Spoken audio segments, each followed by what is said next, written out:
filosofia da UFABC, a gente fica bastante feliz com a oportunidade de receber esta conferência. Vou fazer a fala realmente curta aqui, apenas para dar as boas-vindas a todos vocês, para que a gente tenha o nosso tempo dedicado a ouvir o nosso conferencista. Então, sejam todos e todas muito bem-vindos.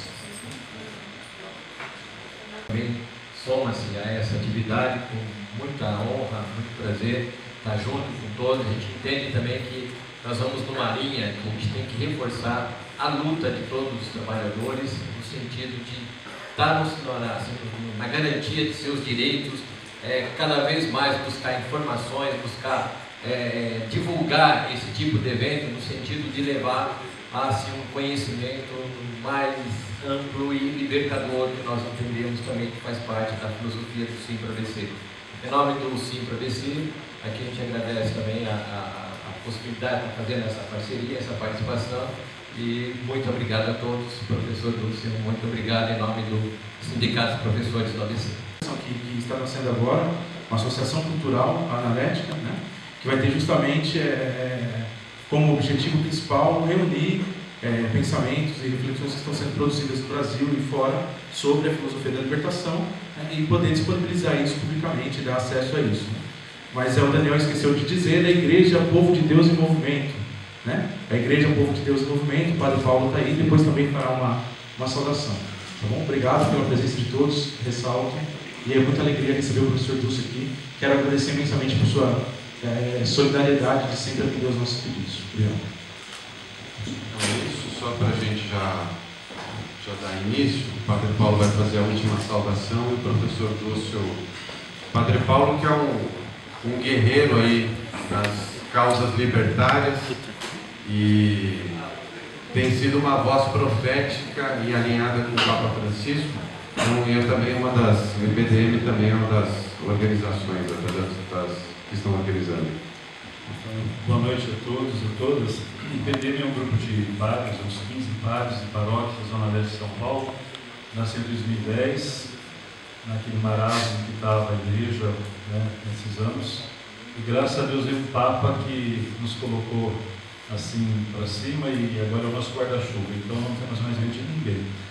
Então estamos articulando novamente todo o trabalho de base da igreja.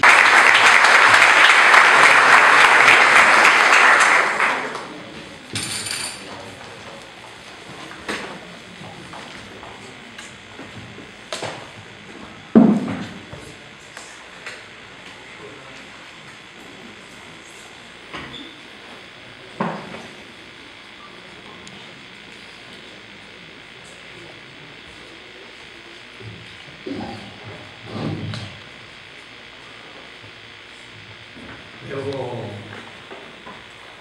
pedir perdón porque voy a hablar en español castellano. Entonces algunos quizás no entiendan, pero hablo muchas otras lenguas, pero todavía no el portugués. Así que espero que puedan entender algo de lo que digo. Los compañeros me dijeron que hay aquí un público diverso. Ah, qué bonito. Qué bonita. Una parte universitaria, quizás más filosófica. Yo soy profesor de filosofía, pero parece también que hay algunos grupos militantes cristianos, no sé en qué proporción. Entonces no es fácil hablar en los dos lenguajes al mismo tiempo. Intentaré plantear el tema de tal manera que pueda interesar a ambos. Vamos a ver si lo logro. Yo vengo de un congreso de filosofía Baltasar en Bahía, donde hemos discutido de un movimiento filosófico que ha surgido en América Latina, latinoamericana, y que poco a poco va logrando aceptabilidad, diría yo así, en las universidades federales, porque se la considera un poco, por ser latinoamericana, un tanto folclórica o tropical, y no se le da el estatuto de los grandes movimientos filosóficos. Pero va haciendo su camino, empezó hace mucho tiempo. Y querría entonces partir de algo que venía hablando con los amigos y que quizás pueda interesar. ¿Cómo llegué a estos temas en mi biografía particular? Cada uno tiene una biografía. Yo vengo del sur, de Argentina. Nací ya hace mucho tiempo y mirándolos a ustedes creo que soy más viejo que todos. Porque nací allá por 1934, puedo decir hace mucho tiempo, en un pueblo pequeño, un poco como en el Sertão, desértico, poca agua, campesinos y todavía indígenas. Era Mendoza, junto a las grandes montañas. En mi provincia está la Concagua, 7.000 metros de altura. Entonces, siendo muy 12 años, 13 años, hacía andinismo, llegué hasta los 5.000, 6.000 metros de altura. Eso me sirvió mucho para las andanzas que después hice. Tuve experiencias de militante muy pequeño y elegí estudiar filosofía. Mi padre, que era médico, cuando se enteró de mi posible elección, casi me saca fuera de la casa, porque ¿qué vas a hacer con eso? Te vas a morir de hambre. No era fácil aceptar estudiar filosofía. Terminé mi carrera a los 23 años y conseguí una beca para ir a Europa. En esa época se iba a Europa por el mar. Atravesé 4 veces el Atlántico con barco. Y entonces, saliendo ya de Buenos Aires, al día siguiente llegué a Montevideo y me di cuenta que mi formación era un licenciado en filosofía. No sabía nada del Uruguay, no me habían enseñado nada. Al otro día llegué a Santo y ahí vi una población afro y completamente distinto a lo que yo conocía. Y dije, tampoco me habían hablado del Brasil en toda mi carrera. Llegué a Río de Janeiro por el mar, Recife, y ya empecé a tener problemas. Dije, ¿y América Latina dónde está mi formación? Yo era un licenciado en filosofía y conocía la historia europea, la filosofía desde los griegos, medievales, modernos, pero de América Latina no sabía nada en esos años. Y después de Recife, se atraviesa el océano y llegué a Dakar, Senegal. Y ahí en el África. No podía decir nada de la filosofía guantú ni de la historia africana. 2 días después llegamos a Casablanca, el mundo árabe. Voy a decir, en el viaje de ir a Europa estuve en América Latina, en África, en Asia. Cuando llegué a Lisboa, porque el barco iba a Lisboa y después a Barcelona, pues dije, yo no soy europeo, pero ¿qué soy? Porque yo creía que era europeo, pero me di cuenta que Europa era muy distinta a América Latina. Y ahí nomás, a mis 23 años, empezó a darse vuelta todo, porque era asunto de preguntarse qué significa América Latina. Terminé un doctorado en filosofía en Madrid, pero después de ahí me fui 2 años a Israel Y entonces, de eso voy a hablar hoy un poquito. ¿Por qué me interesó ir a Israel 2 años?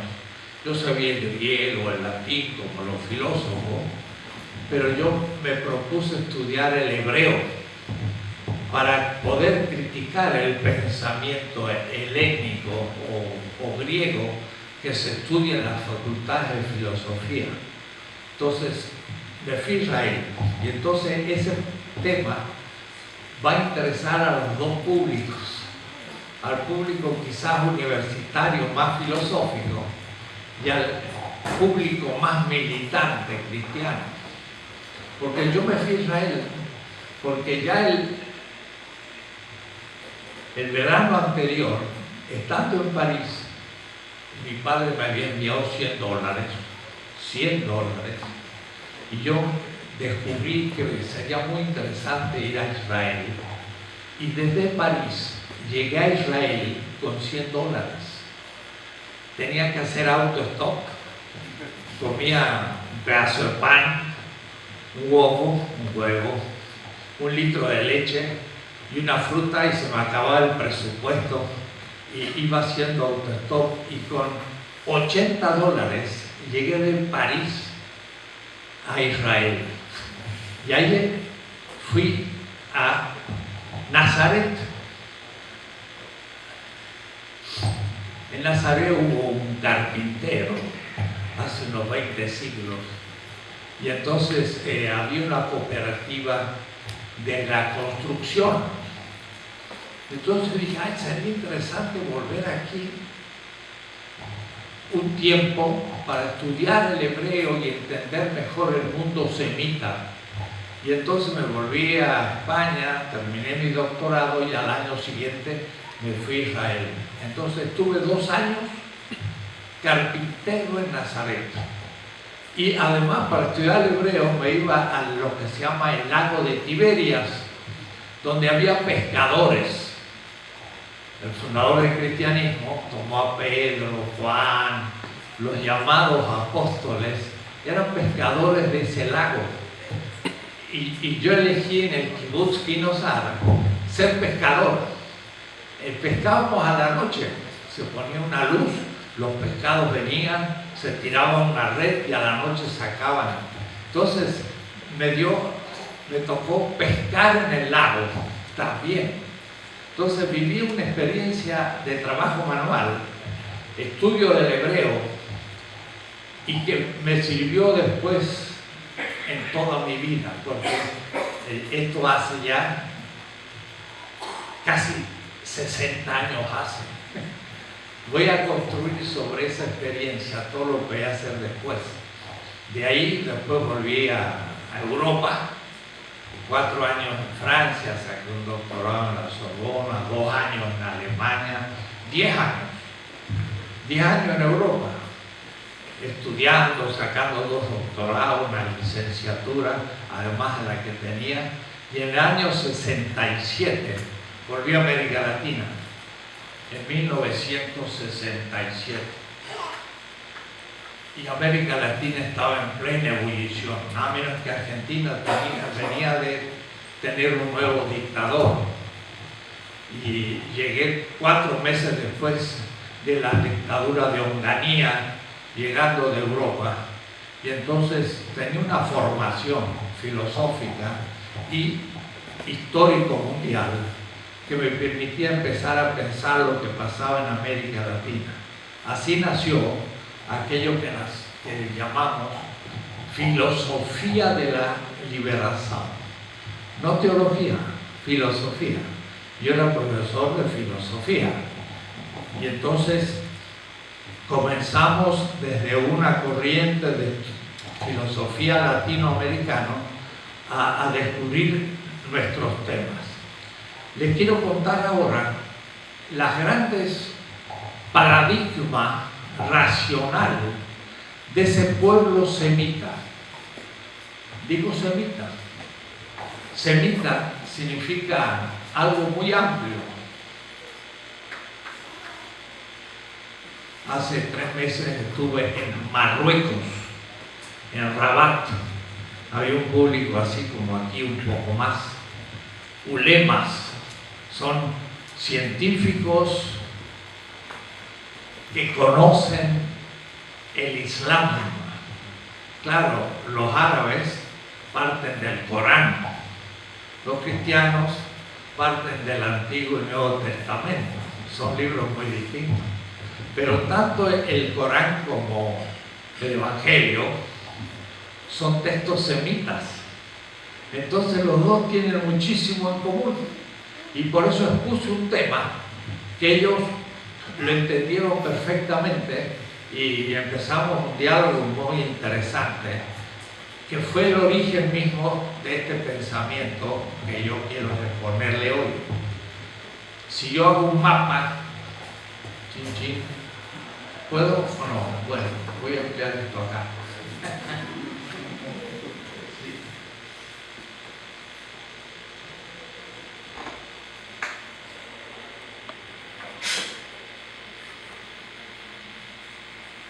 Si eso fuera el Mediterráneo, España, Italia, Grecia, Turquía,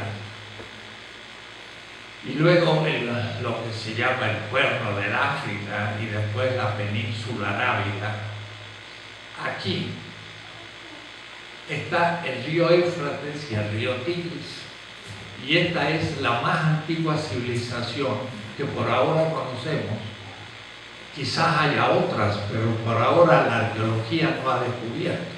Hace 7000 años antes de nuestro mundo, en el Éufrates y Tigres, surgieron civilizaciones. Hoy es el Irak, que sale todos los días en el diario. Y Bagdad es una ciudad importantísima, que está sobre el Éufrates, a 50 kilómetros de Bagdad. Estaba Babilonia, acá. Babilonia.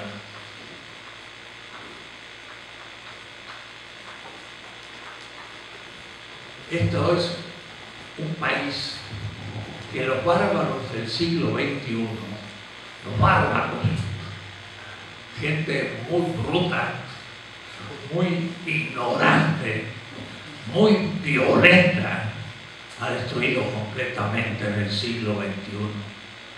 Y en el siglo XXII y XXIII, si hay humanidad, si no la hemos destruido ecológicamente y vamos en camino, porque la humanidad va al suicidio colectivo. Van a decir, allá al comienzo del siglo XXI, los bárbaros destruyeron el origen mismo de la civilización. A quienes me estoy refiriendo es al papá y al hijo del señor Bush. Un bárbaro, un asesino, un destructor de la civilización más sagrada de la humanidad.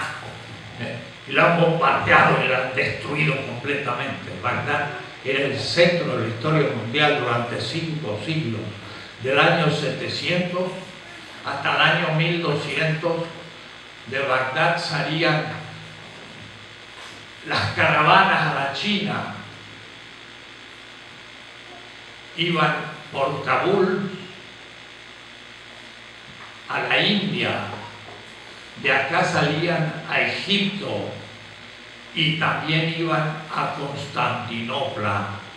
Bagdad era el centro del mundo 500 años, tanto como desde el descubrimiento de América, así llamado, hasta nosotros.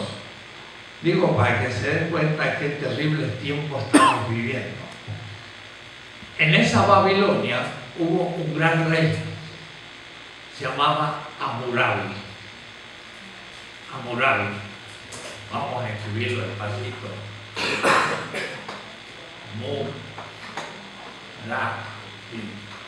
Vivió por el 1700 años antes de Cristo, es decir, ¿quién es? Yo voy a mirar esto y lo voy a desenchufar. ¿Se puede correr un poco? Allá hace 3.700 años. Muy antiguo. Ahora sí,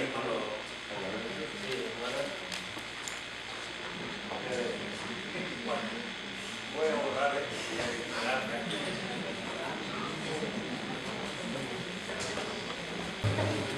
Gracias. El rey Hammurabi era un rey semita. Había escrito acá semita.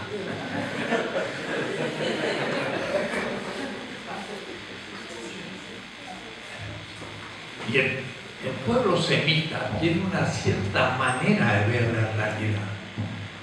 De esa manera, después va a depender los palestinos, los fenicios, los judíos, los cristianos y los islámicos.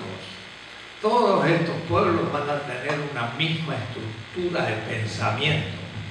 Y va a ser un pensamiento crítico, muy interesante. Entonces, Hammurabi tenía un código. Es el primer código que conoce la humanidad. Hace 3.700 años, bastante viejo. Y en ese código descubrimos un tipo de racionalidad. Un tipo de racionalidad que voy a llamar yo crítico, que no va a tener el derecho romano, ni el derecho moderno napoleónico, ni el derecho de la Constitución brasileña. Con respecto a ese código, van a ser, diríamos así, códigos atrasados. Aquel estaba más adelante que nuestros códigos. Dice Hammurabi: he hecho justicia con la viuda. He hecho justicia, bueno, voy a tener que escribir acá.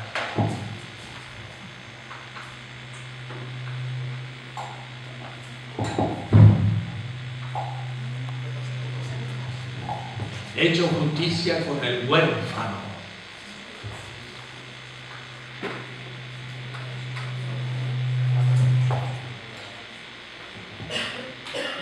He hecho justicia con el pobre.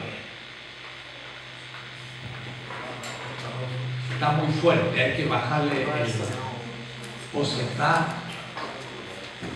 He hecho justicia con el extranjero.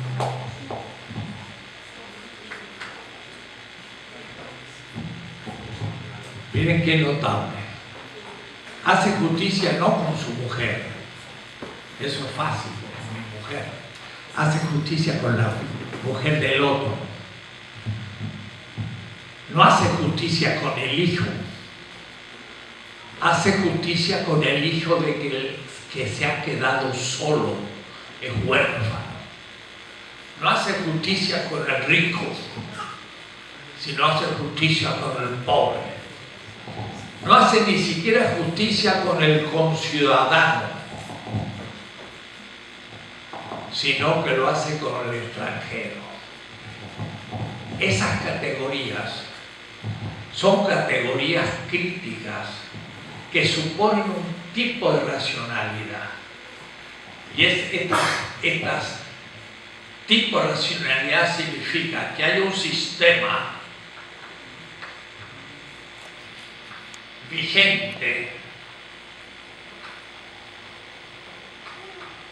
pero hay otros que están excluidos, que están fuera, que son débiles, que nadie hace justicia con ellos, están en la exterioridad del sistema. Y eso justamente es un pensamiento crítico. Eso está en el mundo semita. Y lo vamos a tener después en el pensamiento fenicio, palestino, judío, cristiano y también islámico. El fundador del cristianismo, yo le llamo así, para pensarlo de una manera más crítica que lo cotidiano. Porque si yo le digo Jesús o Jesucristo, ya sé quién es, pero no voy a hacer que sea alguien que todavía hay que descubrir. que es distinto a lo que la gente piensa. Miren lo que dice el fundador del cristianismo. Dice, bienaventurados los pobres. ¿Qué significa eso? ¿Quién produce al pobre? El sistema. El sistema faraónico producía a los esclavos en Egipto. El sistema produce lo negativo, el pobre. Si yo digo bienaventurado el pobre, digo maldito.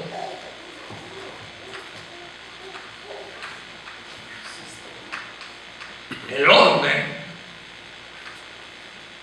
que produce el pobre. Hay tres. Por ejemplo, miren el pensamiento de las castas en la India. El orden es sagrado. Están los brahmanes y hay castas. El que no cumple el orden va para afuera. Son los parias. Entonces, en cierta manera se dice, bienaventurado el orden, maldito los parias, para afuera. Pero si yo digo, bendito los parias, digo, maldito el orden. Acha, ¿cuál de los dos es crítico?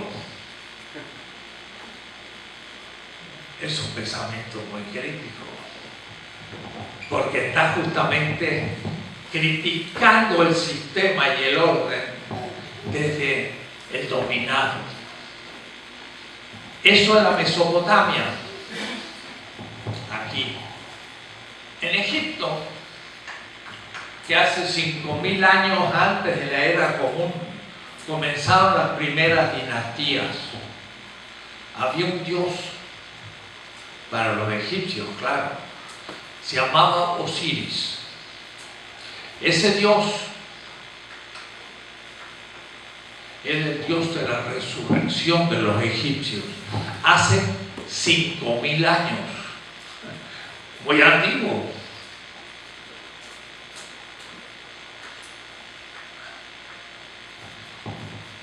Y hay un texto que se llama el Libro de los Muertos, en donde se relata que Osiris juzga al muerto a ver si merece la resurrección. Y entonces el muerto le dice a Osiris, yo he hecho actos buenos, merezco la resurrección. ¿Qué has hecho?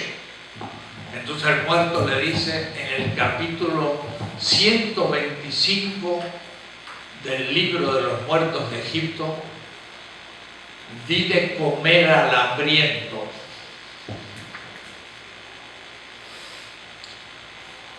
di de beber al sediento, es un desierto, beber,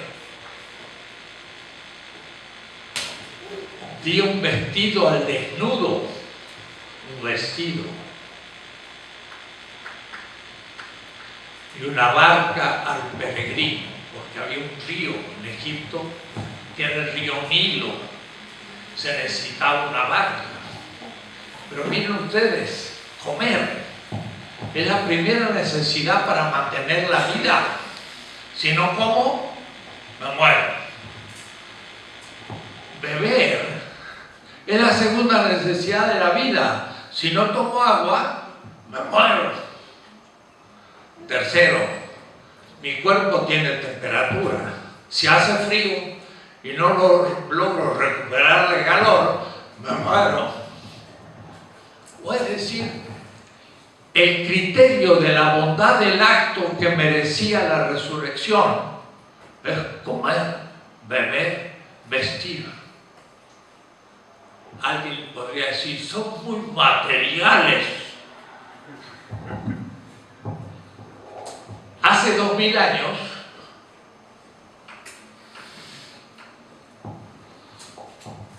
nació un niño en Betlehem. Eso se dice en hebreo, Beit Lehem. Beit Lehem. En hebreo significa la casa del pan. Eso significa Belén. Entonces era de la familia de David. Y había un reyezuelo en Judea que se llamaba Herodes. Y escuchó que había nacido alguien en Belén de la familia de David, que era el rey. Y él era un usurpador. Herodes no era de familia real y había ocupado el lugar en nombre de los griegos. Entonces dijo, por si acaso que no se me venga un rey auténtico, mató a todos los niños en Belén. ¿Fue una persecución religiosa o fue una persecución política? Ser hijo de rey, ¿es un problema político o es un problema religioso? Es político. Entonces el tal Yeshua, que nació en Belén, por acá, huyó a Egipto. Se conoce, huyó a Egipto. Yo estuve en el Cairo, acá, junto a las pirámides, y en el barrio copto había una pequeña iglesia.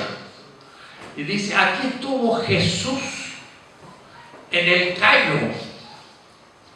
Yo dije, ya mira, un exilado político. Porque era perseguida por un Herodes que no lo quería tener de sucesor. No fue a Egipto por un problema religioso, fue perseguido político. Y cuando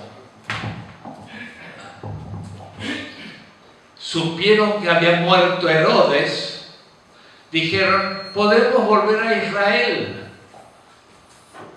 Pero no fueron a Jerusalén, porque era la capital, sino se fueron al norte, que era Galilea, y ahí estaba Nazaret, para que no lo persiguiera más.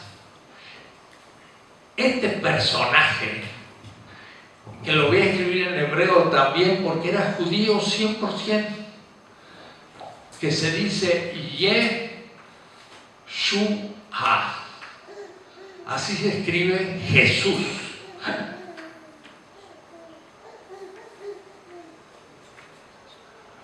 Jesucristo. Es Jesús el Mesías. Jesús el ungido. Porque ya le voy a contar. Pero de todas maneras, cuando él contó cómo iba a ser el juicio final, ¿qué dijo? Se reunirá a todos los hombres, uno a la derecha y otro a la izquierda. Eso está en un libro que se llama Mateo 25, Evangelio de San Mateo. Y dice, puso a la derecha y a la izquierda. Y a la derecha le dijo, venid, benditos de mi Padre. Tuve hambre y me diste de comer. Tuve sed y me diste de beber. Estaba desnudo y me vestiste. Estaba sin casa y me hospedaste.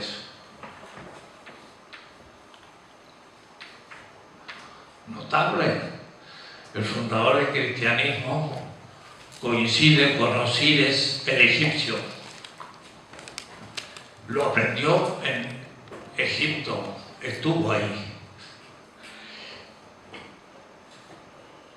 En 1890, mucho tiempo después, 1890, un alemán, en un libro que se llama El origen de la familia, dice, las 4 necesidades fundamentales del ser humano son comer, beber, vestir y tener una casa. ¿Quién era? Se llamaba Engels.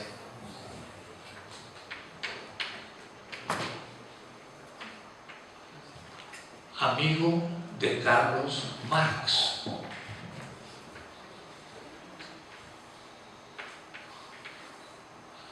Qué notable. Osiris, Yeshua de Nazaret y Marx tienen el mismo criterio ético: la vida.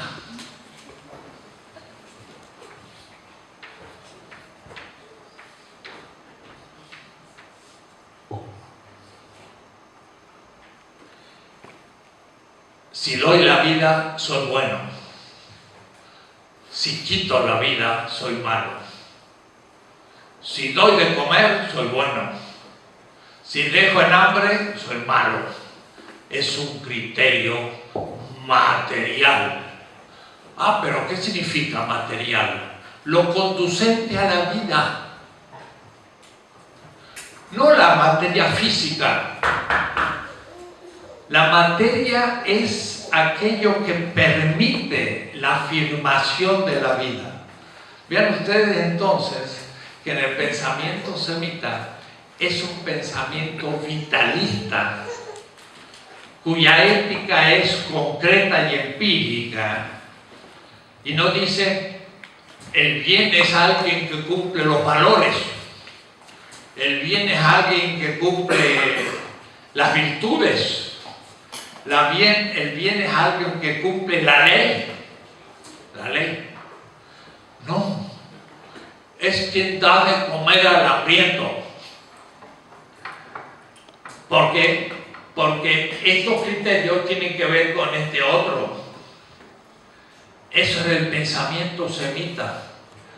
Y eso no es el pensamiento griego, porque nunca un griego tomó como criterios de la vida, de la ética, la materialidad de la corporalidad. Porque para los griegos el ser humano era un cuerpo y un alma. Pero el alma era una no generada, inmortal y divina. En cambio, para los semitas no había alma, había carne. La carne era la corporalidad viviente. Mi cerebro es carne. No hay alma para los semitas. Y no hay inmortalidad del alma si no hay resurrección de la carne. Es otra antropología, otra política. Después se va a confundir todo. Los norteamericanos cristianos, Bush, cuando recitan el credo, creo en Dios, Padre, y el Hijo, y el Espíritu Santo, dicen, I believe in the resurrection of body. Body. Body. Creo en la resurrección del cuerpo. Ah, porque el alma es inmortal. Eso en cristiano es herético. Hasta los obispos norteamericanos dicen, creo en la resurrección de la carne. No, dicen del cuerpo, porque la carne no tiene nada que ver con el cuerpo. La carne, en hebreo, se dice basar. Y el cuerpo es griego. Entonces es una antropología completamente distinta. Para que sospechen que entonces la ética babilónica, fenicia, palestina, judía, cristiana e islámica tienen el mismo tipo de criterios, son materiales. Esto no es lo que se dice, porque, claro, ustedes no saben la historia y no tengo tiempo de contarla. El cristianismo, que era una secta judía, va a enfrentar al pensamiento griego en el primer siglo en el Mediterráneo. los judíos estaban acá, van a ir a Turquía, van a ir en Egipto, y los griegos estaban en Grecia aquí y se expanden hasta el Ganges, el imperio helenístico. Entonces los semitas se enfrentan a los griegos y ahí entra en donde el semita cristiano va a ir adoptando principios griegos y se va a llegar a contradecir. Y lo peor es que esos cristianos que van a estar en contra del orden del imperio romano, porque van a estar en contra del imperio, ¿por qué? Sí, porque el emperador era un dios. Cuidado, el emperador era tan dios que el emperador estaba aquí y aquí estaban el pueblo romano y acá estaban los dioses. El emperador romano era un dios para los romanos. Era el puente entre la humanidad y los dioses. Era el pontífice. Ponte, pontífice, ponti significa puente. Era el pontífice entre los seres humanos y los dioses, y además era hijo de Dios, el emperador, solo el emperador.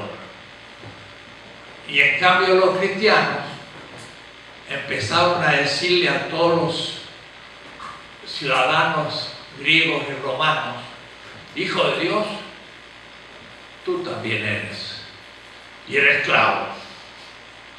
Era un esclavo y le decía: tú eres hijo de Dios. Ah, ¿yo hijo de Dios?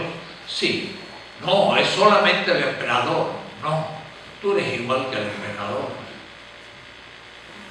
Era una doctrina revolucionaria, porque le daba a los que estaban excluidos la igualdad dentro del sistema. Por eso era un mensaje a los oprimidos del imperio. Y el tal Yeshua se transforma en algo realmente detestable. Tanto que lo mataron. Pero ¿cómo lo mataron? Lo mataron en una cruz. ¿Saben qué era la cruz? Era la silla eléctrica en el imperio romano. Espartaco se levantó contra el imperio, hizo una revolución de los esclavos contra el imperio y los aplastaron y crucificaron en Roma 3.000 esclavos, y Espartaco el primero, crucificado. Quiere decir que la cruz no hay que representarla así, sino así.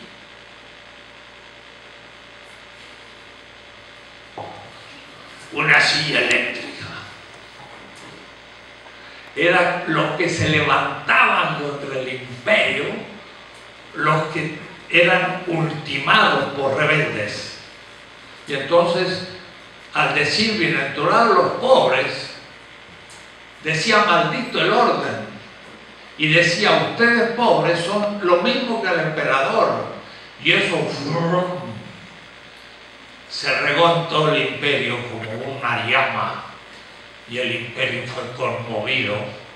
Y después de muchas persecuciones, ¿por qué eran perseguidos los cristianos? ¿Saben por qué? Eran ateos de todos los dioses romanos. Ateos.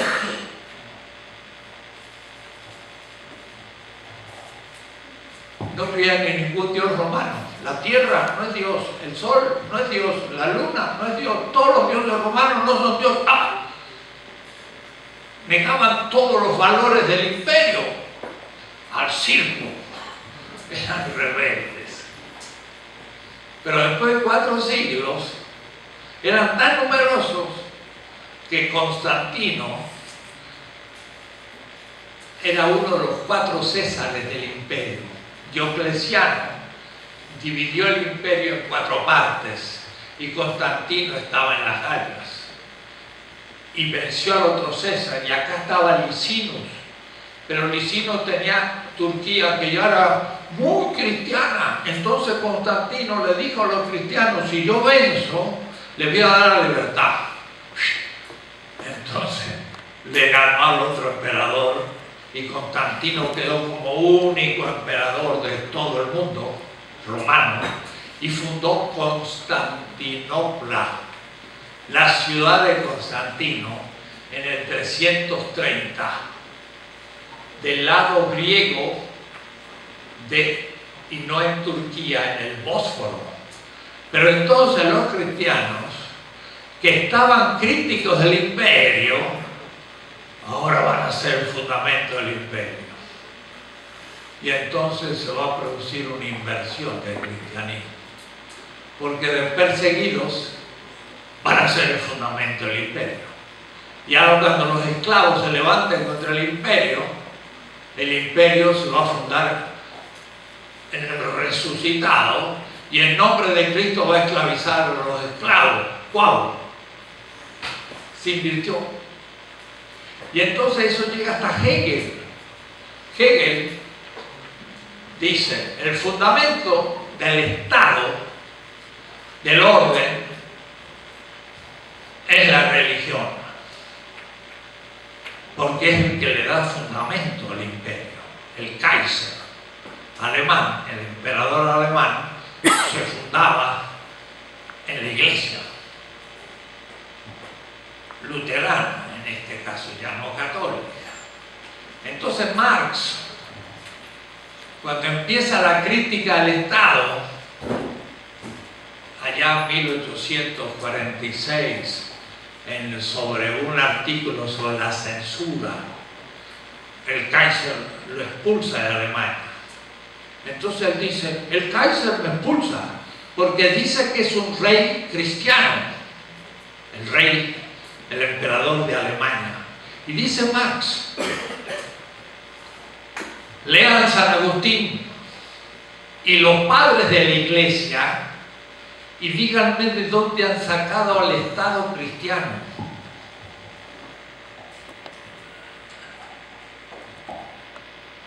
Eso no es cristiano, esa es la inversión del cristianismo, porque el cristianismo no puede ser el fundamento del Estado, sino puede ser la crítica al Estado en nombre de los oprimidos por el Estado.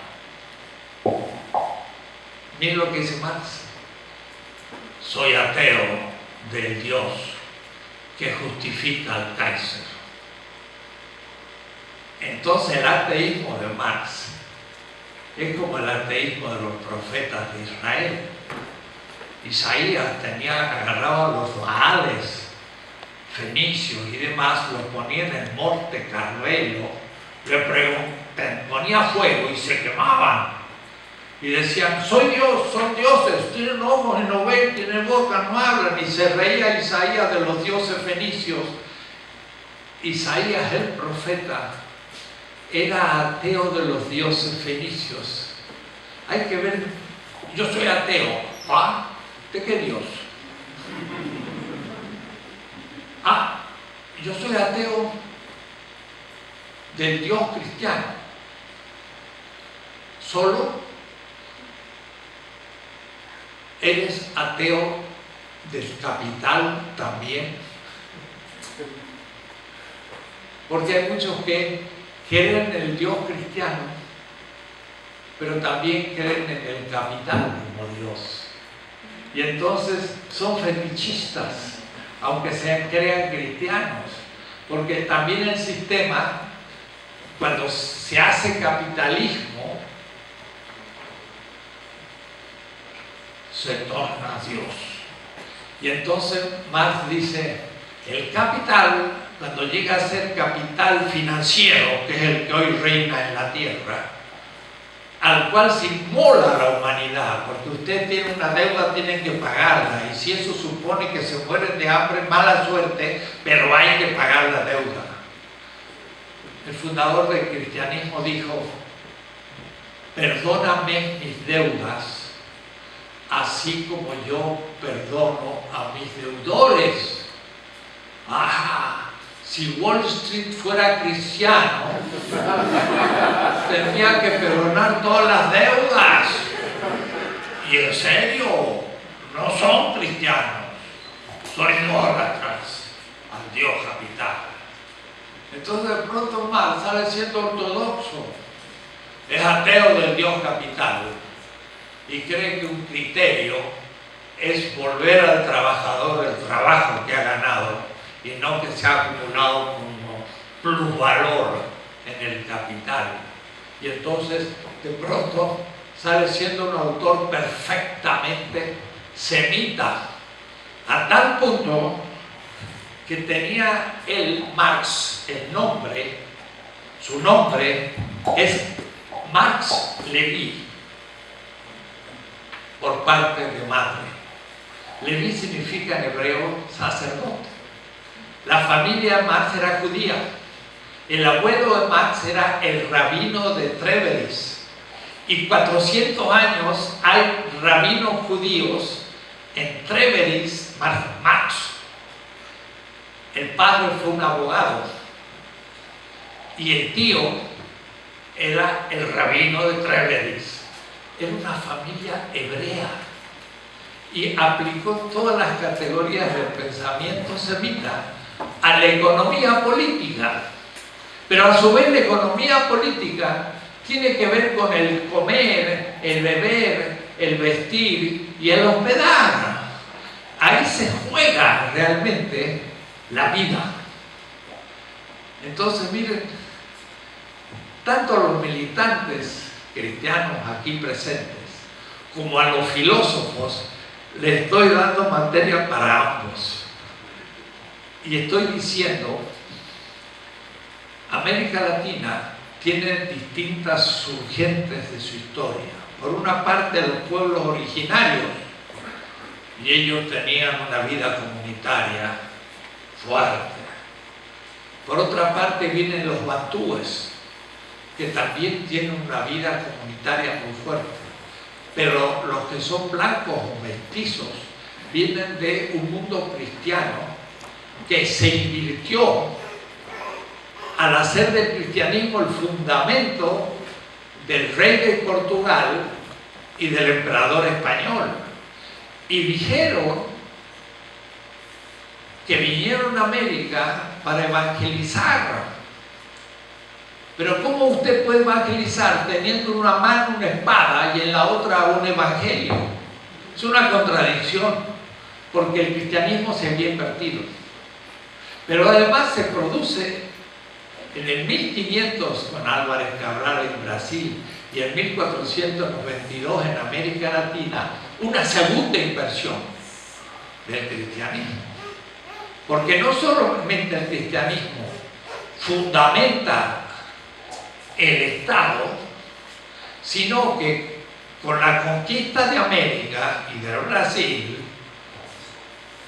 Europa, que era una Europa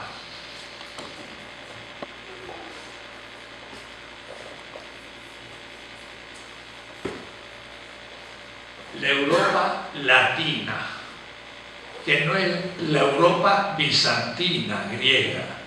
Entonces, la Europa latino-germánica ahora se transforma en las metrópolis que tienen colonias. Entonces, el cristianismo pasa a ser no solo el fundamento del Estado, sino el fundamento del orden colonial. Y América Latina es lo más contradictorio, porque hay cristianos en América Latina, pero coloniales, mientras que en África y en Asia no son cristianos. Entonces no se produce la contradicción entre el cristianismo y la colonialidad, pero en América Latina sí. Y por eso que entre nosotros es donde está la contradicción de un pensamiento semita en un mundo colonial. Y entonces no es extraño que una filosofía de la liberación surge en América Latina. Porque ¿qué es la liberación? He indicado algunos elementos de la racionalidad semita, pero lo más interesante de esa racionalidad es en otro relato mítico que todos conocen, pero que no se toma como un paradigma racional. Y eso se ve en lo que se llama el mito mosaico. Moisés, Moshe, era un egipcio. Y el relato de la salida de Egipto de los esclavos no es un hecho histórico, es una construcción, es un relato pedagógico.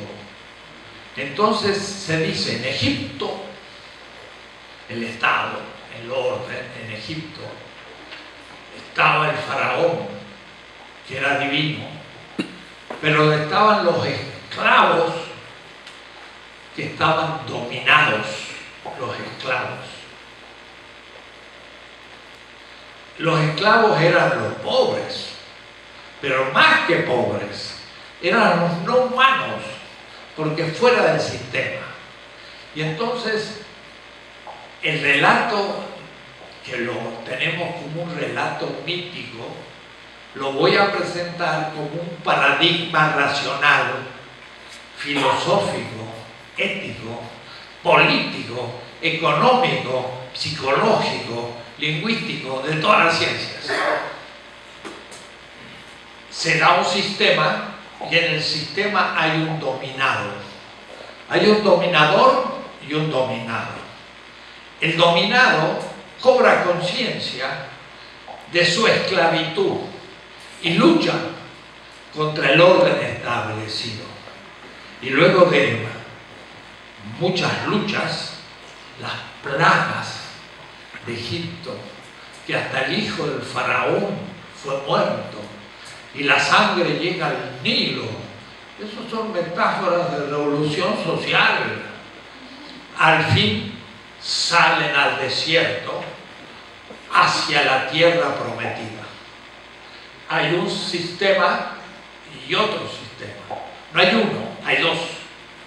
Y entonces ese es una racionalidad de liberación, porque no se queda uno analizando el sistema para que los oprimidos pasen a ser opresores y lo único que hago es invertir la inversión y queda lo mismo. No, los dominados luchan contra los opresores y organizan un nuevo sistema futuro. Eso es la liberación. La liberación es una racionalidad distinta a la griega, que no tiene esta dialéctica, porque en el tiempo hay un sistema dado y un sistema futuro que hay que construir. Entonces, ahí tenemos todo un tipo de pensamiento que se puede aplicar a la filosofía, a la psicología, a todas las ciencias. El sistema vigente, dominador, los dominados que luchan y que organizan un nuevo sistema. Es como Brasil era colonia de Portugal, se lucha contra el rey de Portugal y se construye Brasil. No está tan claro en Brasil porque Pedro se libera de su padre y se queda, y no hay tanta lucha. En la América Ibérica de España, ahí sí que hubo una lucha en serio, y miles de muertos, y los patriotas lucharon contra el rey de España y organizaron los países libres. Ahí tenemos una racionalidad de liberación, y esto nos permite plantear muchísimos problemas. Por ejemplo, lo aplico al tema del género, el machismo y el feminismo. El sistema es machista. La mujer es objeto sexual. Dice Freud, que pasa por ser un gran crítico, pero era un gran machista. Mira la definición que da Freud. La sexualidad es por naturaleza masculina y la mujer es objeto sexual. Es la definición perfecta del machismo. O es decir, no puedo seguir a Freud, tengo que invertir Freud, porque no me sirve. Pero el ser es, el no ser no es, decía el filósofo. Es el orden, el no ser es el pobre, decía Heracles, Parménides. El ser es griego, el bárbaro no es hombre, no es ser humano. El egipcio no es humano, el europeo no es humano, solo los griegos son. Eso es justamente imponer el sistema. No me quiero volver demasiado técnico, pero cada uno de los sistemas tiene un yo constituyente. Por ejemplo, Pablo Freire habla de una educación bancaria. Es en el fondo Rousseau, el yo del maestro que se impone al discípulo dominadoramente. Entonces yo llamo al yo que constituye el machismo el ego fálico. Es un yo que porta un falo. La mujer, ¿cómo se descubre para Freud? Castrada. El no ser. El ser es fálico, el no ser es la mujer. Eso es una ontología de la dominación. La mujer no es objeto sexual, es también sujeto. Y si el varón es un ego fálico, yo llamo a la mujer, es un yo clitoriana vaginal, también activo. Y son dos actores, no un objeto del otro. Eso es una inversión completa de Freud. El Edipo era griego, el padre mata al hijo y se acuesta con el hijo con la madre. Es todo el complejo de Edipo. ¿Cuál es el anti-Edipo? Abraham. Abraham tiene que inmolar a su hijo, Isaac, en el mito edípico, pero no lo inmola, inmola un chivo porque ama a Isaac y Abraham ama a su mujer, y entonces el padre, la madre y el hijo, el padre, la madre y el hijo se aman y no tienen por qué matar uno al otro. Eso es el anti-Edipo, ese mito. En cambio el griego es el padre, como domina a la mujer, cuando ve que la madre compensa el amor no recibido del padre, totaliza al hijo, el padre se interpone con el hijo y de ahí entonces que niega al hijo y se transforma en el Edipo. Yo puedo usar esas categorías en el tema del género, lo puedo usar en la política, lo puedo usar en la económica, y eso, para eso me sirve Marx. En cada uno de los sistemas de dominación yo puedo usar una epistemología distinta y cobro conciencia de la profundidad de la dominación. Para el cristiano la dominación va a ser el pecado. Para el filósofo es la alienación del otro, racional, no es el pecado. Pero son lenguajes distintos para comunidades distintas, para otras finalidades. Entonces, esta matriz yo la puedo aplicar a la política, a la económica, a la erótica, a la pedagógica, al problema de la raza, el problema del colonialismo, todas las epistemes. Y entonces puedo empezar a reinterpretarlas y sale una filosofía distinta. También hay un eurocentrismo, porque todo lo que pensamos, lo pensamos con categorías europeas, no tengo tiempo de explicarlo, y nos rebelamos contra el eurocentrismo para pensar en un pensamiento mundial. También eso significa liberarnos de una visión eurocéntrica de la existencia. Y los cristianos también tenemos que liberarnos de una interpretación eurocéntrica del cristianismo. Y los católicos, mucho más, porque Roma es la antigua Roma que se invirtió en el Imperio Romano y que luego se invirtió por segunda vez porque se quedó en la Europa metropolitana y nosotros fuimos colonia.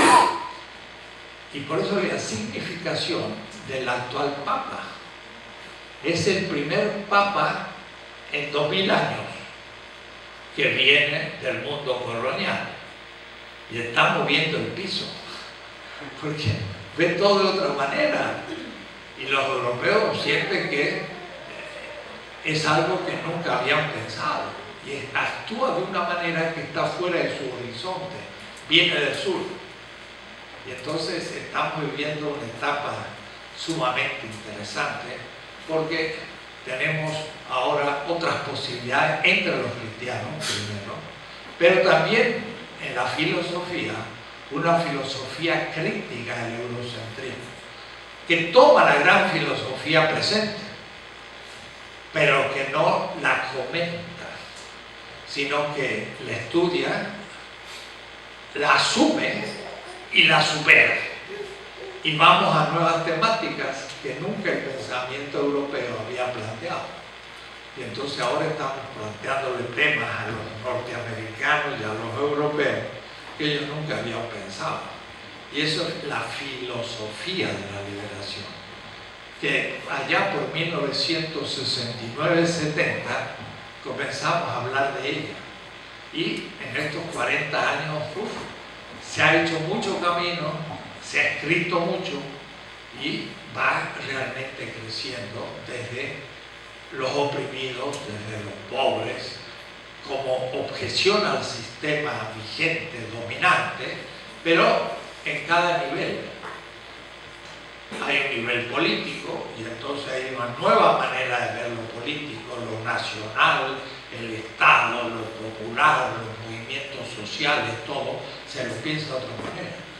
Hay una nueva manera de ver la economía y entonces hay que afrontar el capitalismo, hay que saber a fondo en qué consiste el capitalismo y si no hacemos la crítica al capitalismo, todas las demás críticas son un poco ingenuas.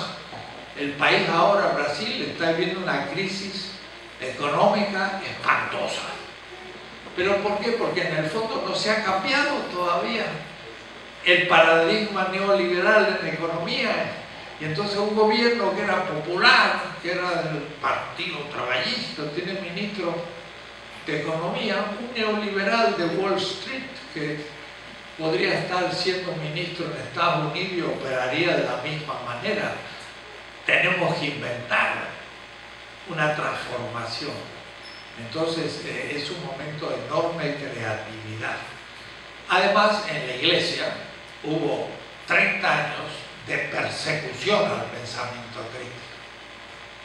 Desde Juan Pablo II empezó la persecución, porque Juan Pablo II tenía un trauma que era el socialismo real, que realmente era un problema y hay que saber criticar, pero entre el socialismo real y el pensamiento de Marx hay una gran distancia, hay que saber diferenciarlos. Entonces el Papa polaco tenía una visión sumamente negativa del socialismo real y se tragaba el capitalismo sin conciencia crítica y entonces liquidó a todos aquellos que criticaban al capitalismo, porque él lo que le interesaba era la crítica al socialismo real y realmente persiguió a la Iglesia y persiguió de los pobres y persiguió la teología de liberación. Acuérdense, en Nicaragua, Ernesto Cardenal, un místico, porque él tenía un convento de místicos, era el ministro de la Cultura en Nicaragua. Llegó Juan Pablo II a Nicaragua y Ernesto Cardenal se hinca ante el Papa y el Papa lo rechaza y lo deja ahí hincado, como diciendo, no tengo nada que ver contigo. Fue una persecución espantosa. Hoy las cosas han cambiado. porque el Papa actual ha escuchado hablar de la teología de liberación. No sé si ustedes saben que hace 5 meses el prefecto de la doctrina de la fe, que en Roma es como el inquisidor, es Urbaba Ratzinger, un cardenal alemán, presentó un libro de Gustavo Gutiérrez, fundador de la teología de la liberación, en Roma. El prefecto de la doctrina de la fe, que es el inquisidor. ¡Wow! La teología perseguida, aceptada por Roma. Y no solo eso, Monseñor Romero, que lo conocí en Nicaragua, y en cierta manera fue alumno mío allá por 1972, Monseñor Romero, que estaba ahí en la Catedral de San Salvador, en lo oscurito, en lo oscuro, para que nadie lo venerara, pero en el fondo, porque le tenían miedo, ha sido proclamado beato, o es decir, santo. ¡Wow! Ese sí que es un santo, marca mayor, es un signo de una etapa muy importante actual. Entonces, tenemos que refrescar ideas y comenzar de nuevo a desarrollar un pensamiento crítico, porque hemos perdido 30 años. 30 años de persecuciones, de incomprensiones, de complicidad con el sistema, y entonces la Iglesia tiene que recuperarse. Pero también los claustros de filosofía, porque la filosofía en América Latina y especialmente en las federales es comentadora de la filosofía europea, habla de Foucault, de Derrida, de Nietzsche, de quien sea, pero de ningún filósofo latinoamericano. Y dice, no hay filosofía en América Latina. ¡Wow! Ignorante.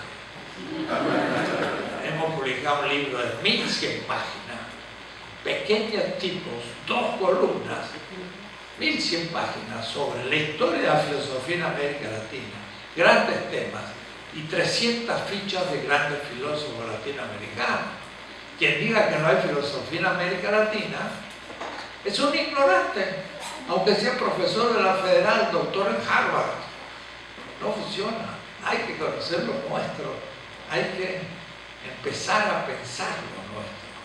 Y esto pues es la situación actual que deberíamos comenzar a pensar cómo desarrollar. Bueno, en realidad no he dicho nada. Debo decir que se están publicando mis obras en Buenos Aires. Y van a ser algo así como 47 tomos. No creo. Hay libros de 500 páginas. Es muchos años de trabajo. Es todo un pensamiento histórico, filosófico, de repensar nuestro continente. Entonces, antes de decir no hay filosofía en América Latina, habría que leer bastante primero y luego seguir imitando a los europeos. Hay un filósofo mexicano que dice, la filosofía no es meramente comentarios, es como quien hace una sucursal de Coca-Cola. Entonces, una cosa es inventar la Coca-Cola, que no sirve para nada, pero yo puedo inventarla. Pero otra cosa es poner una distribuidora de Coca-Cola. Entonces uno le pregunta a los filósofos, ¿cuál es su especialidad? Kant. Y usted, yo trabajo Hegel. Y usted, yo soy Habermasiano. Y cada uno tiene su especialista. Es decir, son sucursales de pensadores europeos. Y ese colega le llama sucursaleros. No piensan con su cabeza, piensan en el otro y lo exponen. Pero es como ir a Bonn, Alemania, y ahí en Bonn, donde vivió Beethoven, ponerse a tocar una pieza de Beethoven. Y entonces verán, mira, este brasileño no es tan bárbaro, toca Beethoven.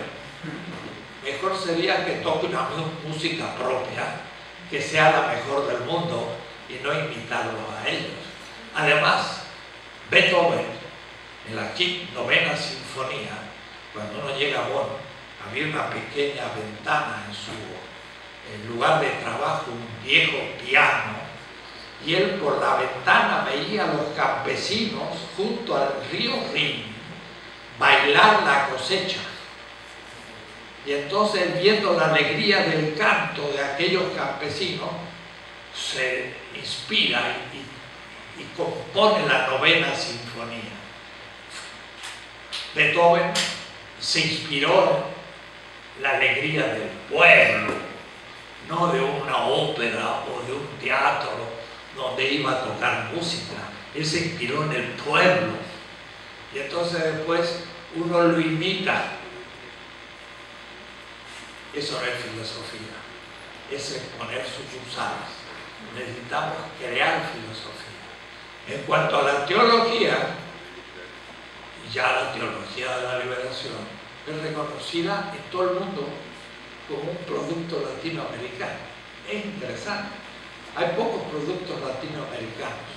El boom literario, teoría de la dependencia y teología de la liberación son contribuciones latinoamericanas en el mundo de la cultura mundial.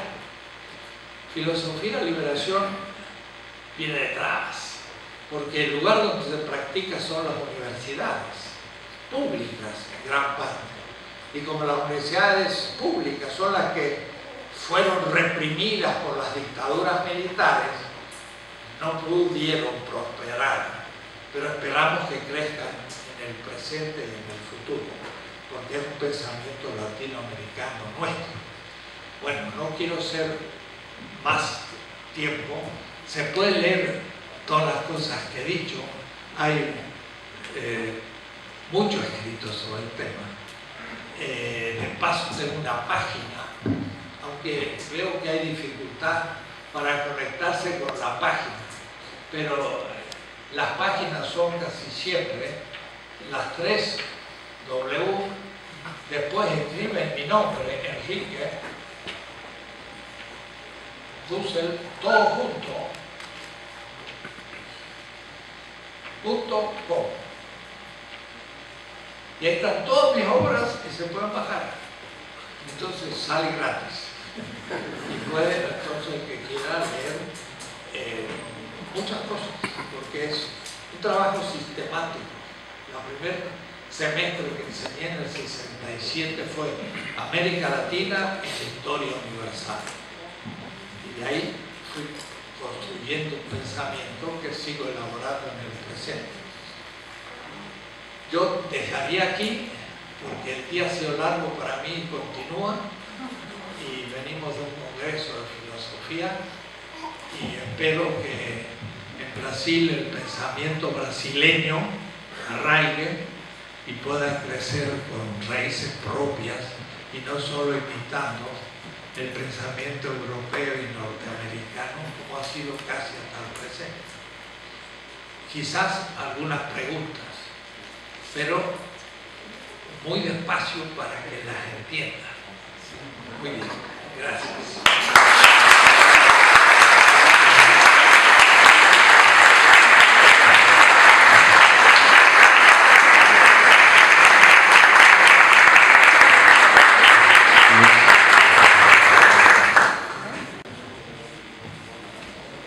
Boa noite, Dúcio. É uma alegria estar aqui contigo. E eu teria 2 perguntas rapidinho. A primeira é, nesse contexto ético e político de refugiados que tentam entrar na Europa, como que a filosofia da libertação pensa os direitos humanos? Ou seja, é possível a possibilidade de libertação a partir dos direitos humanos? Tem essa esperança? E a segunda questão é sobre o critério material da ética, que é a vida, que você mencionou. E o momento da transformação radical, a revolução, certo? Que é a transformação radical. A vida do opressor entra em jogo.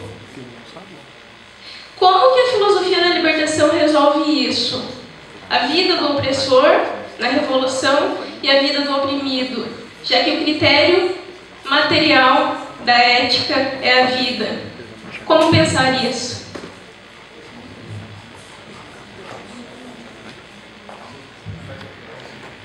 Boa noite, Lúcia. Meu nome é Gustavo. Eu vou falar devagar para você entender. Eu tenho estudado, na verdade, na graduação, o grupo Modernidade e Colonialidade. E você tem algumas obras com eles. Eu queria que você comentasse um pouco sobre as relações entre a filosofia da libertação e o grupo Modernidade e Colonialidade que tem se desenvolvido a partir da América Latina. Obrigado. Boa noite a todos, boa noite, professor Dulce. Meu nome é Fábio, sou estudante do curso de Filosofia da Universidade Metodista de São Paulo. A minha dúvida é por conta de uma obra que eu estou lendo, do Leopoldo Zé, Filosofia Latino-Americana como Filosofia Pura e Simplesmente. Filosofia Latino-Americana como Filosofia Pura e Simplesmente, do Leopoldo Zé. Filosofia sem massa. Isso mesmo. No caso, tem um capítulo onde ele diz que é preciso destruir tudo aquilo que impede que vá contra a dignidade humana, superá-la, superar a condição de alienação do homem. Então eu penso que a pergunta que cabe aqui, para o senhor, que é pertinente, devemos tomar o homem na sua raiz, como diz Marx, na sua radicalidade. Portanto, seria interessante, para consolidar uma filosofia latino-americana da libertação, realizar uma antropologia filosófica da libertação.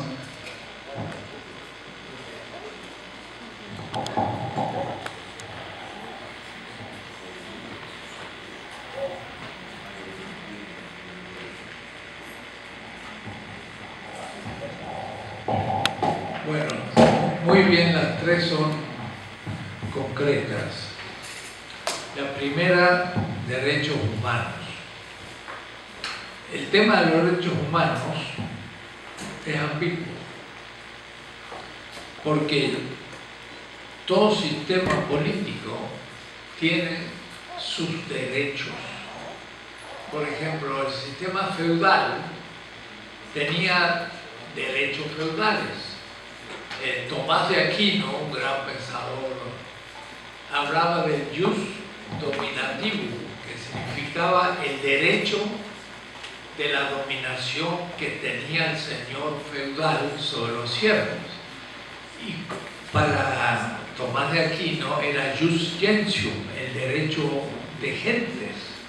Pero él hablaba de un derecho del señor feudal sobre los siervos. Claro, desde la posición burguesa, esos derechos humanos medievales o feudales quedaron sin fundamento, y ahora se habló de los derechos humanos de la Revolución Francesa y se creyó que la Declaración de Derechos Humanos era universal, pero al mismo tiempo que los franceses hacían la Declaración Universal de los Derechos Humanos, tenían un código negro, le llamaban le Code Noir, para Haití, la isla del Caribe, en donde decían que eran esclavos. Entonces, ¿qué universal eran los derechos humanos? En realidad no eran universales, eran los derechos humanos para Europa y la burguesía, pero las otras culturas y otras experiencias quedaban fuera de ese derecho. Entonces el gran tema es que los derechos son históricos, pero sí hay una lista que lentamente la humanidad va construyendo, que le llamaría yo derechos perennes. Por ejemplo, descubrimos que no se puede torturar. Y eso es muy reciente, porque siempre se torturó. Pero ahora ya eso es un derecho humano válido para todas las épocas futuras. Pero al mismo tiempo se conculcan, se niegan ciertos residuos de derechos feudales y surgen derechos burgueses que en el futuro también serán negados. Entonces el gran tema es cómo surgen los nuevos derechos. Y los nuevos derechos surgen por los movimientos sociales. En los movimientos sociales son sufrimiento de ciertos grupos humanos en la exterioridad del sistema, donde no se les reconoce derechos que acaban de descubrir. Entonces, por ejemplo, las mujeres inglesas en el siglo XIX querían votar, pero no les permitían participar en las elecciones. Eso es un derecho del varón y no de la mujer. Entonces, tenemos una situación que la filosofía de liberación es prácticamente la única hoy que plantea la filosofía del derecho, que es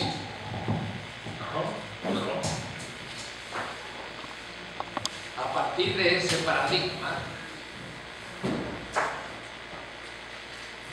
hay derechos humanos de un sistema, pero hay gente que está excluida, los movimientos sociales. Cuando descubre la mujer que tiene derechos de mujer, pero el sistema de derechos machista no le reconoce a la mujer derechos. ¿Qué hace la mujer?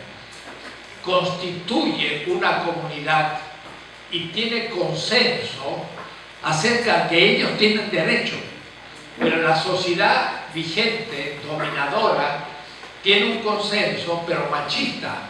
Entonces tenemos dos consensos: el consenso dominador del sistema y el consenso crítico de los que ahora descubren nuevos derechos. Entonces se va a producir ahí una lucha, y es inevitable, en que el consenso de las mujeres va a luchar contra el machismo y el consenso vigente de los varones va a entrar en crisis y va a desaparecer. Y entonces surgirá por la mujer un nuevo concepto del derecho humano, donde habrá derechos de la mujer y el varón y de los gays y de otros ejercicios de la sexualidad. Entonces, no es que haya derechos humanos a priori, lo que hay es, por la maduración de la humanidad, nuevos sujetos que en la exterioridad del sistema descubren tener esos derechos y tienen que luchar contra el sistema. El origen de los nuevos derechos es la lucha, y la imposición de los nuevos derechos es el fruto de una lucha social. Entonces, hay que ver, porque los norteamericanos hablan de que todos los pueblos tienen derecho a la democracia, y entonces bombardean Irak para liquidar a un dictador, Hussein, en Irak, que mató a 5.000 kurdos y era un dictador, no demócrata. Llegaron los norteamericanos, han muerto más de 2 millones de personas y no han impuesto la democracia, sino que se han robado el petróleo. Entonces, en nombre de los derechos de la democracia, hicieron una guerra, destruyeron un país y le robaron el petróleo. Entonces, a veces se manejan los derechos humanos para encubrir actos que no son afirmación de derechos humanos. Es una cuestión ambigua, hay que tratar con mucho cuidado. Eso es la política de la liberación y cómo surgen los nuevos derechos. Hay un librito mío que se llama 20 tesis de política, publicado por el Movimiento Sin Tierra, traducción, y ahí se plantea un poco ese tema. Segundo, tú dices sobre el principio material de la ética, me preguntaste bastantes cosas, pero voy a responder no más que una para aclarar el concepto. Material no significa físico, sino contenido. Y el contenido de una acción es la finalidad de la acción. Si yo bebo agua, el beber es el contenido de mi acción. ¿Pero por qué tomo agua? Porque soy casi 90% más agua. Y si no tomo agua me deshidrato y muero. Quiere decir que el contenido último de todas las acciones humanas se fundan en la afirmación de la vida. La vida es el fundamento del aspecto material de la ética. Y el materialismo de Marx no dice todo es físico y no existe lo espiritual, sino que dice todo lo humano se refiere a la vida humana y la vida humana es el punto de partida. Y en eso coincide con el pensamiento semita y aún el fundador del cristianismo. ¿Por qué? Porque cuando cayó uno en el pozo y era sábado, el fundador del cristianismo dice: se puede sacar al que está en el pozo el sábado, aunque esté en contra de la ley, porque es más importante la vida que la ley. Ese es el materialismo. Pero en fin, en mi ética de la liberación hablo de estos temas y es muy arduo.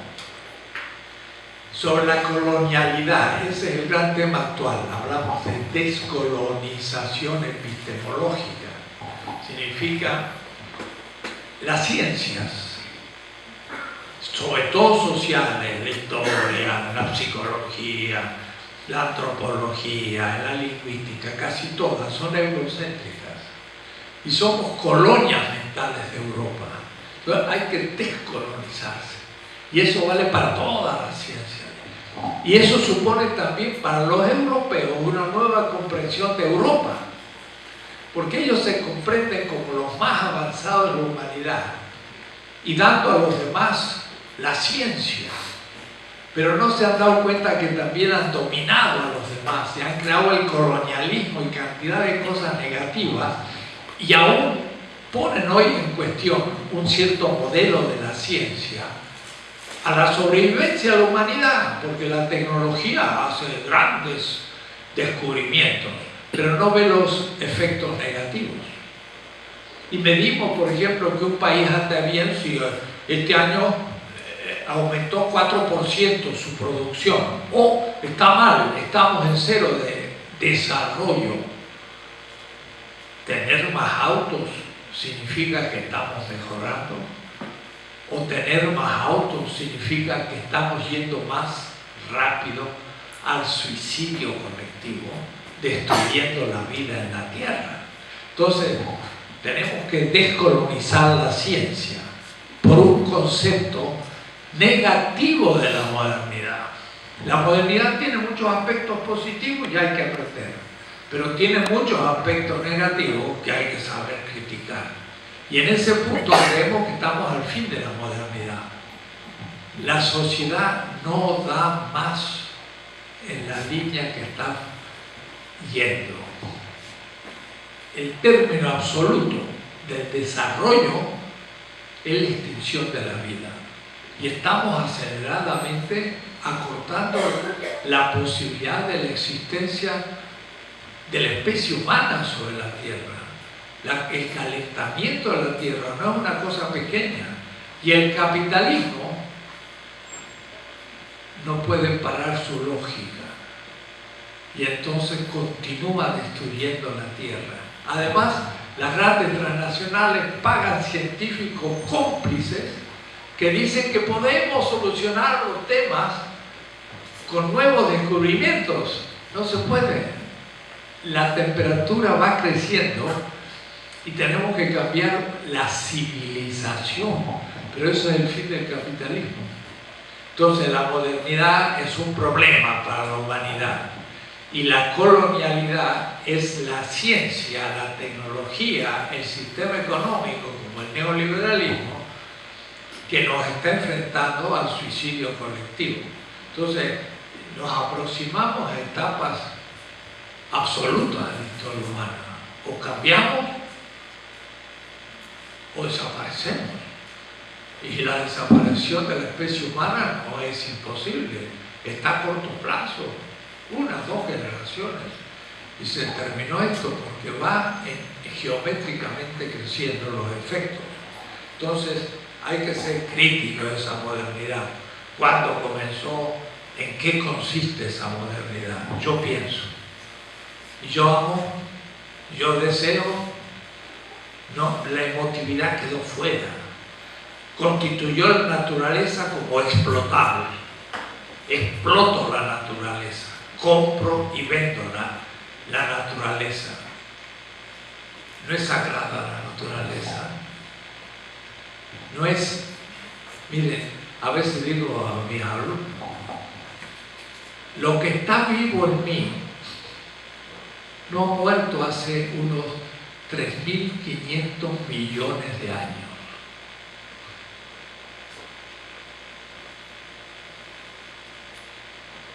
Lo que está vivo en mí no ha muerto desde el origen de la vida. Porque lo que murió pues se fue al cementerio o es la uña que se me cayó. Pero yo soy el óvulo de mi madre fecundada por un esperma de mi padre que estaba vivo. Y yo soy ese óvulo creciendo. Yo soy tan antiguo como la vida. No mi biografía, pero lo vivo en mí. Y lo real en mí físicamente hablando, las moléculas y los átomos son tan antiguos como el universo. Yo. Entonces, hay cosas sagradas. Y si nosotros compramos y vendemos un terreno y destruimos la tierra y destruimos las condiciones de la vida, como si fueran cosas tan así nomás, vendo y compro. Hemos perdido el sentido sacro de la realidad. Y entonces quizás un pueblo indígena o un pueblo de la India puede tener un mensaje que yo aprenda.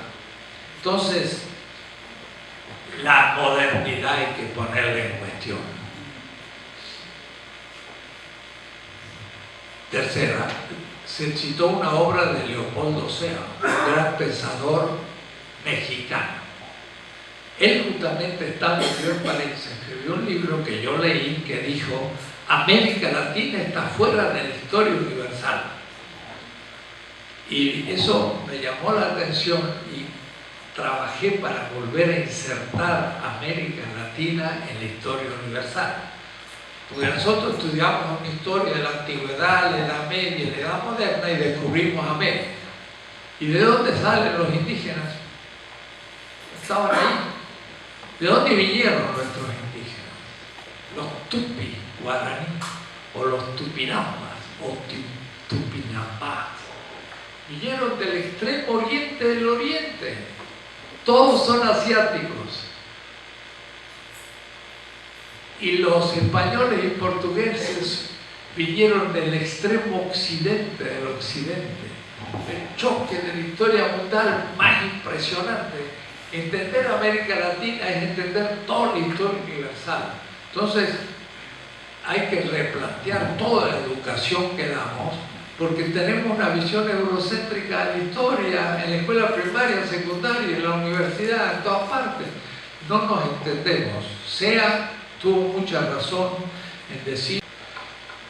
Y por eso también estoy de acuerdo que hay que hacer una antropología filosófica. Bueno, es lo que yo mostré, claro que muy rápido, pero son libros. Tengo un libro que se llama El humanismo helénico, donde muestro de dónde surge la idea del alma y el cuerpo. Para Plotino, un filósofo helenista de Alejandría, de la Egipto copta, no, la Egipto griega, el cuerpo era el origen del mal. El pecado original es el cuerpo. El relato de Adán y Eva no tiene nada que ver con el pecado original. El mito adámico es el relato del pecado del ser humano hoy. Hoy, no al origen. En fin, por decir que necesitamos una antropología, si es dualista, alma-cuerpo, el cuerpo es negativo, la sexualidad es negativa y eso es fundamento del machismo. Si en cambio yo tengo la concepción unitaria del ser humano, muere y hay un mito, cuidado, un mito es un relato racional en base a símbolos. Un mito no es un cuentito para los niños. Un mito es una construcción poética, cultural, que explica muchas cosas, es racional. Entonces el mito adámico es un mito que explica cómo se cumple el mal hoy, no allá el origen del ser humano. Entonces, el cuerpo no es el origen del mal. El origen del mal es la fetichización o la totalización del sistema y la exclusión del otro. Es otra concepción completamente distinta que la griega. Entonces se necesita una antropología filosófica. Y da la casualidad que en mi caso personal empecé a trabajar primero antropología filosófica, el humanismo helénico, el humanismo semita, otro tomo, el dualismo en la antropología de la cristiandad, no del cristianismo, de la cristiandad, que era cuando el cristianismo se mete al imperio helenístico romano, toma lo helénico y lo helénico se le empieza a meter dentro y llega a contradicciones del cristianismo y se transforma en lo que Kierkegaard llama, contra Hegel, la cristiandad, la inversión del cristianismo. Pero en fin, son categorías complicadas, pero que hay que tener para poder tener una nueva visión de lo que acontece. Si no, seguimos pensándolo en siempre y no tenemos capacidad de entender lo que está pasando hoy en el mundo. Es una gran crisis civilizatoria y una gran oportunidad del cristianismo, no de la cristiandad, de dar un mensaje muy crítico a la humanidad y de una filosofía crítica como la filosofía de liberación, que deja de ser latinoamericana y se transforma en africana, que tiene la experiencia de la esclavitud, de la India y la China, que tiene la experiencia del colonialismo, y de los pobres que hay en Estados Unidos y en todas partes, y entonces se transforma en una filosofía que puede ser interpelar a la realidad en los distintos grupos culturales actuales, ¿no? Y esa es nuestra visión en este momento. Y por eso, para retornar a una cuestión más anecdótica, no crean que el Papa tiene una actitud simbólica un poco así por creatividad espontánea. Tiene una teología del pueblo, bien construida, en América Latina, por una tradición, en el caso de él, argentina, pero al mismo tiempo latinoamericana. Él sabe lo que está diciendo, no crean ustedes que es así simpático. No, él se enfrenta. La última encíclica sobre la ecología es una gran encíclica, un mensaje a toda la humanidad muy fuerte. De paso, hay muchos textos de Leonardo Boff. Miren qué interesante, un autor brasileño que es traducido a todas las lenguas de la tierra e impacta en distintas partes de la tierra. Esa es una realidad que América Latina está saliendo de la colonización y se está descolonizando. Bueno, hay muchas cosas que decir, pero como siempre hay que dar término a las cosas.